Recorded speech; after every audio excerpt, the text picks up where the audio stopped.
Rural Heritage on RFD TV is brought to you by Rural Heritage Magazine, a bi-monthly magazine featuring articles about farming and logging with draft animal power, small-scale diversified family farming and homesteading, and other aspects of our rich rural heritage.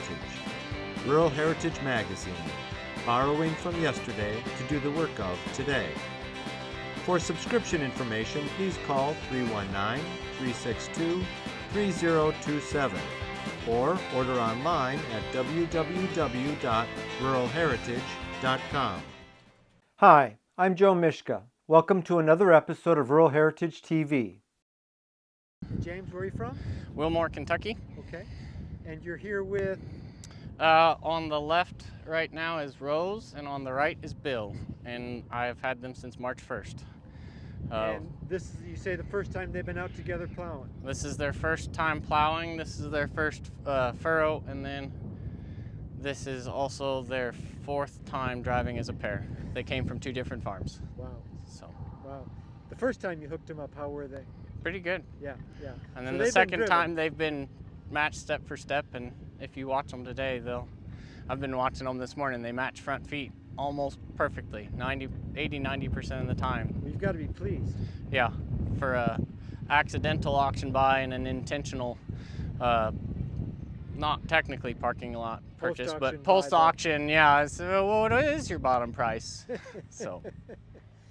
You're a farrier for a living? Yes, sir. Okay. Mostly saddle horses, probably? Everything. Okay. From the mini to, I put a full set on Shaker Village's. Whoop. I put a full set on Shaker Village's carriage horses yesterday. All right. How long have you been doing it? 13 years now. Okay. Going on 14. All right. And so you've got your own truck. You shake shoes when you get to the. Yep. That's a lot of startup cost, isn't it? It can be, and then a lot of maintenance cost to replace tools and keep things going. But and you're self-employed. Yes, sir. So a lot of insurance cost and a lot of just people forget how hard it is to be. Somewhat, yeah. So. And you got to try not to get hurt. Yeah. Because you can't make money when you're hurt. Exactly. Yeah. And it's easy to get hurt. Sure. And it's easy to get hurt. And it's easy to get hurt when you're hanging out with family and doing something fun like rock climbing in the gym. And they're like, oh, come on. You used to rock climb a lot. And I said, yeah. And back then I didn't make my living using my physical ability to do something. So. Right. Yeah. And tell me about the plow you're using right now. The plow is a, I believe, international hillside plow. I think it's somewhere between a 9 and a 10 inch. Was given to me by Mike Adkins and had been hanging in his barn for too long. So he said, you can use it. Nice. Hillsides are a headache. The plow is, at least. But other than that, yeah. And what's the other plow you brought? The other one I brought is, I found someone had bought it at a state auction, and the only stamp on it is Empire Pony. Huh. And so I think it's an Empire plow from up near Cleveland area. 1930s, a garden plow is all I can find. I found it in Lynn Miller's book and one other place. Okay. Maybe an old ad sheet somewhere. Sure. It's a handy little plow. It is. It's what we plowed the garden with. Yeah. These two have plowed for me, and it was at home, excuse me, little horsehair, with that single plow, with that Empire Pony plow. Which is team or you single. Single? Yeah. It's far too small of a plow for an 18-hand draft horse. Right. However, it was a nice way to kind of feel them out and right. get the garden ready for spring. Right. Spring food. You betcha. Now, I've known you for a while, and I've been here for quite a few times over the years. How long has this been going on, Homeplace? 2001, I believe, whenever we actually got started. Actually, I was here before because we didn't have $500 to, we were getting a grant through the federal government, and you had to be a 501c3 or a government entity, and Taylor County Physical Court got a grant to buy the 180 acres that we're of the Tibbs Bend Nature and Recreation Center. And so we didn't have $500, so I was working for the Division of Forestry. And so I sat at my desk and I went and bought book that said how to incorporate in Kentucky. So I actually filled out the incorporation papers for the home place. So I've been here since before the beginning. Okay, all right. How are things going? Going good. We're like about everyone else. COVID just knocked our socks off. It was just nothing hardly there for a year and a half. And but now it's beginning to build back. And you know, people just look at things a little bit differently now than they did before COVID. So you mean they appreciate things a little Yeah, better? I think they do. Pace, that kind of thing? Yeah. Back to nature a little bit more, maybe? Yeah, and a little bit more concerned about supply chain and buying local. Where their food comes from. Mm-hmm. Yeah. And its vulnerabilities. Mm-hmm.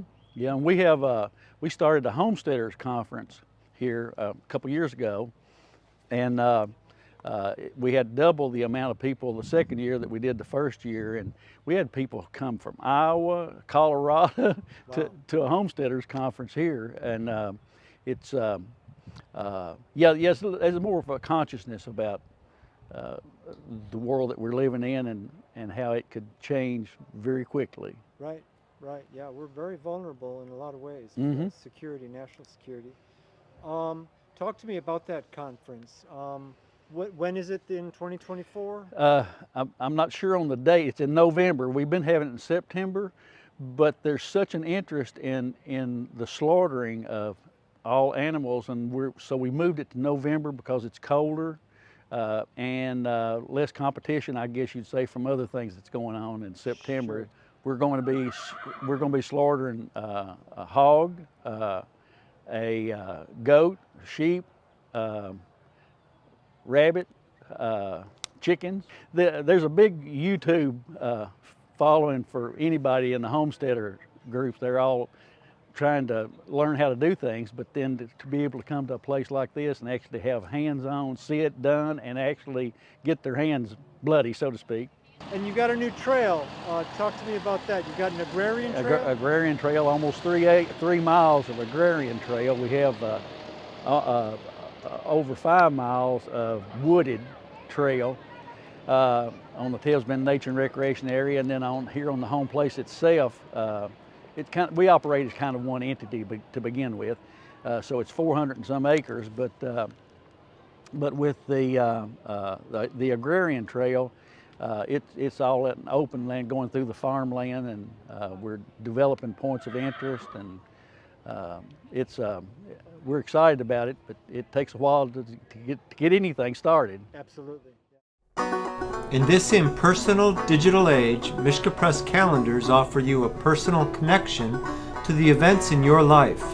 There's nothing like recording appointments and family events in a paper calendar hanging on your kitchen wall and copying them to next year's calendar in December. Our wall calendars measure 12 inches wide and 19 inches tall, hanging on the wall. They are wire O bound to hang flat and printed on heavy paper with large date squares. One calendar costs $17.95. Buy two for $32 and save. All calendar orders ship free in the USA. To order yours, call 319-362-3027 or visit www.mishka.com. That's 319-362-3027.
Thank you very much. I've gone about as far as I could go with that without sitting it down and scarring the cup up. So I'm going to switch ends and start using this other end and actually set it down onto that lift.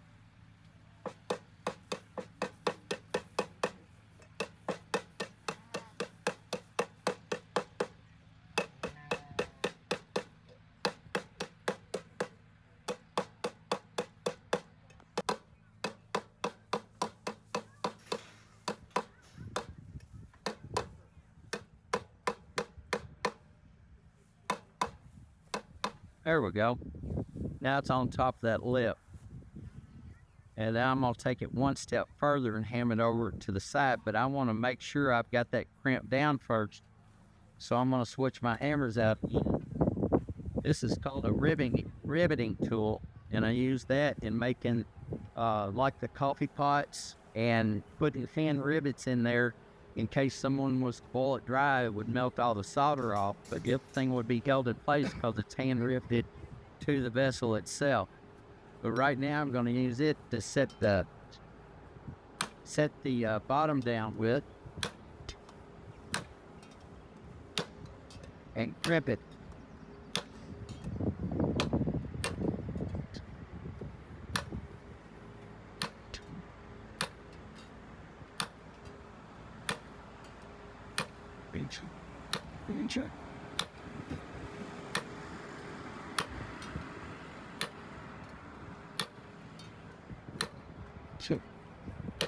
All right, now that I've got that done, I'm going to put it on this, I call it a bottoming stake. This is not original. The original weighs close to 50 pounds, so I'd rather pack this with me wherever I go instead of the other one. But what I'll do is I'll put this on here and grab my rawhide mallet and start folding it over. I'm going to use another technical term. I don't want to, I'll explain it to you here in just a second. See how it's folding over?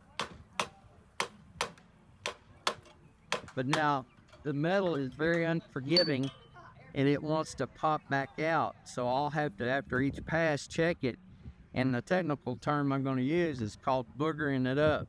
If I don't check it and mash it back down, it'll booger up. So I'm going to take a little pair of pliers and pinch it again because it's wanting to flare.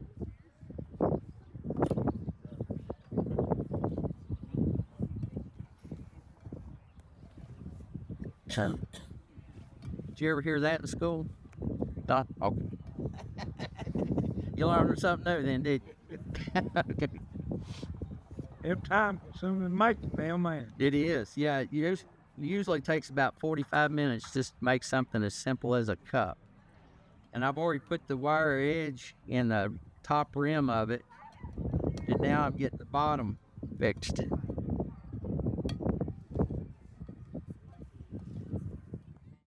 So we have, these are Shetlands, mostly Shetland.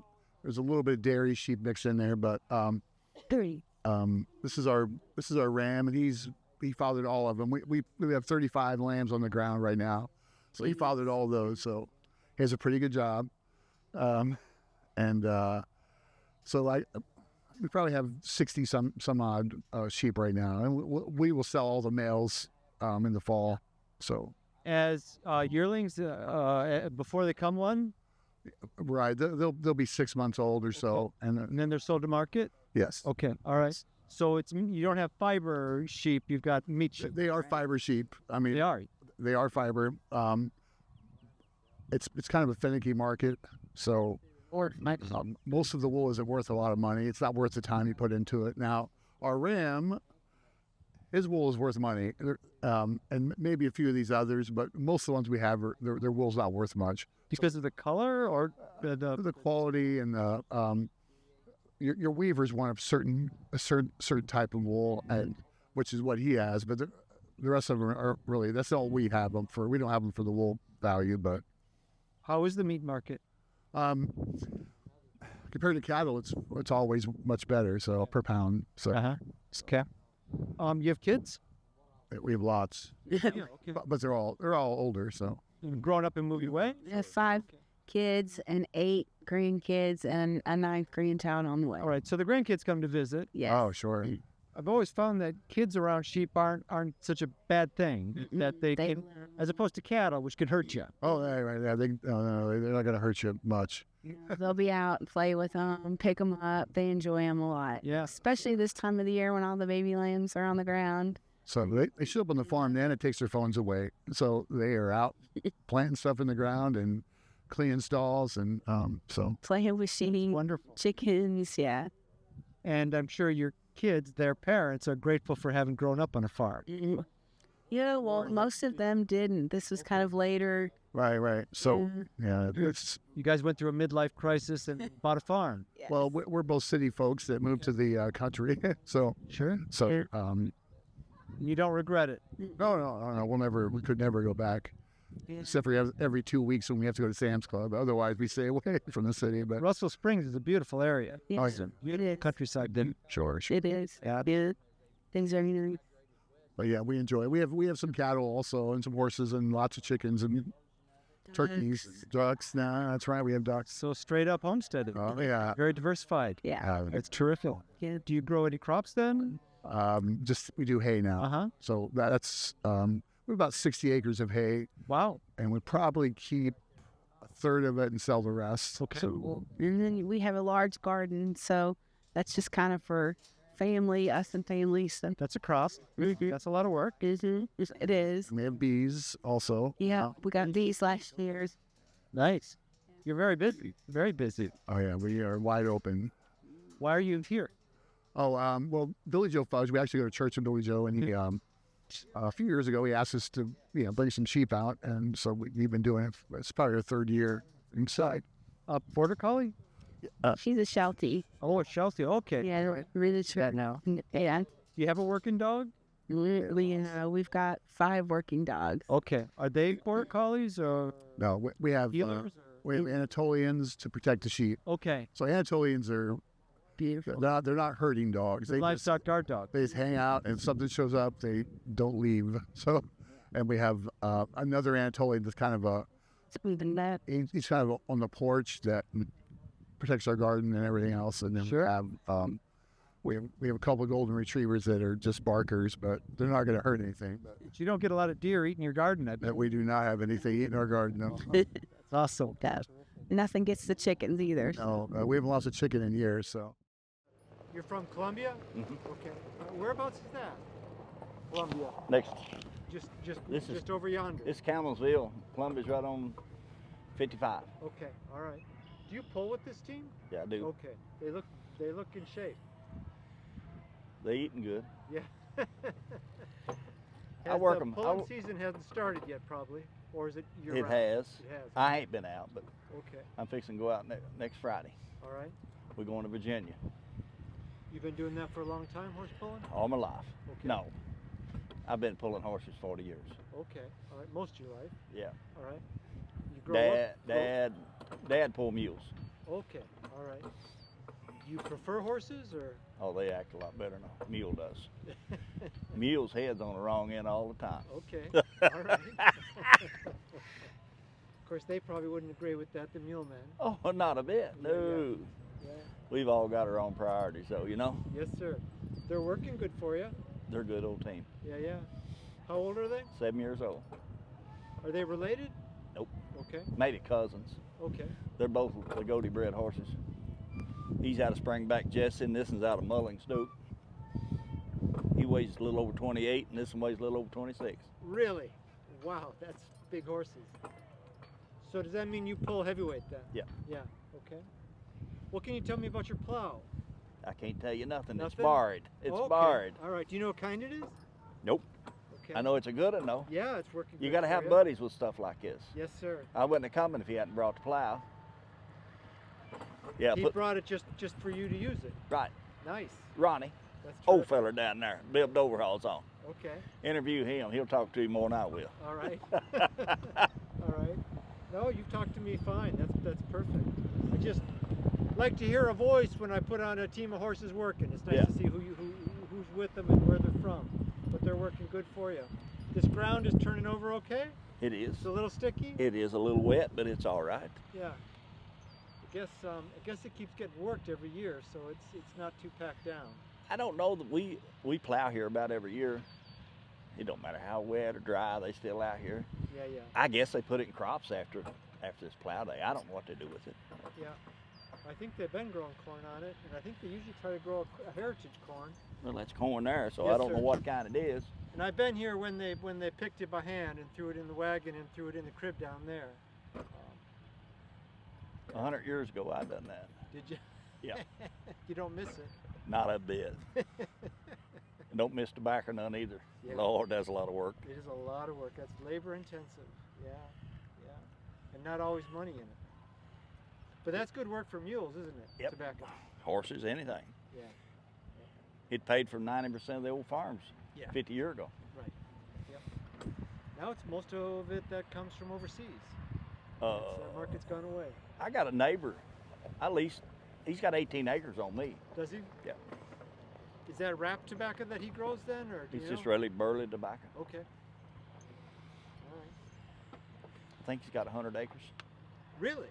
Said he averaged 2,300 some pound to the acre on 100 acres. That's quite average, you know. Where does he hang all that?